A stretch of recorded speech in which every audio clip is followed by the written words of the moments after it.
Hi everyone. Today I am going to inform you about second PUC exam 1 2025 application date. The PU board has extended the fee payment date up to this month 31st, okay, on the request of students and many parents. Okay. So those who have not paid payment or those who want to apply for improvement, they have a golden opportunity to apply now.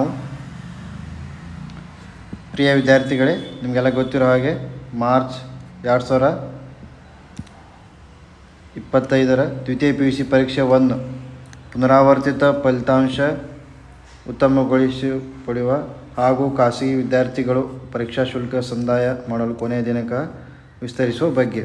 Okay, ನೀವು ನೋಡ್ಬೋದು. ಮೇಲ್ಕಂಡ ವಿಷಯ ಮತ್ತು ಉಲ್ಲೇಖಗಳನ್ವಯ 2025 ದ್ವಿತೀಯ PUC ಪರೀಕ್ಷೆ 1ಕ್ಕೆ ಪುನರಾವರ್ತಿತ means repeater ಫಲಿತಾಂಶ ಉತ್ತಮಪಡಿಸಿಕೊಳ್ಳುವ ಅಂದರೆ ಯಾರು ಇಂಪ್ರೂವ್ಮೆಂಟ್ ಆಗ್ತಿರಲ್ಲ ಅವರು ಹಾಗೂ ಖಾಸಗಿ ವಿದ್ಯಾರ್ಥಿಗಳು ಪ್ರೈವೇಟ್ ಸ್ಟೂಡೆಂಟ್ಸ್ ಅಂತ ಕರಿತೀವಿ ನಾವು. ಖಾಸಗಿ ವಿದ್ಯಾರ್ಥಿಗಳು ಪರೀಕ್ಷಾ ಶುಲ್ಕ ಸಂದಾಯ ಮಾಡಲು ದಿನಾಂಕ 12/12/2024 ರವರೆಗೆ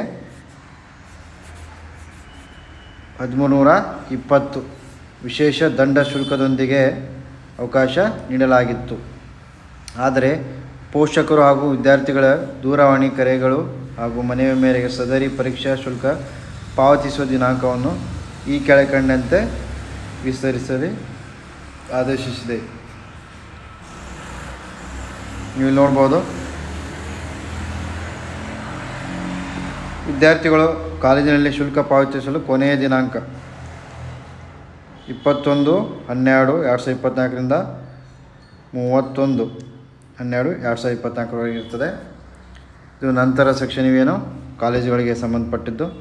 ಸೊ ಇನ್ನೂ ಕೂಡ ಯಾರು ನೀವು ಫೀ ಪೇಮೆಂಟ್ ಮಾಡಿಲ್ಲ ರಿಪೀಟರ್ಸ್, ನೀವು ಫೀ ಪೇಮೆಂಟ್ ಮಾಡ್ಬೋದು, ನಿಮಗೊಂದು ಅವಕಾಶ ಇದೆ ಇವಾಗ. ಓಕೆ, ಇದರ ಒಂದು ಸದುಪಯೋಗವನ್ನು ಪಡ್ಕೋಬೇಕಂತ ಕೇಳ್ತೀನಿ. ಓಕೆ, ಧನ್ಯವಾದಗಳು.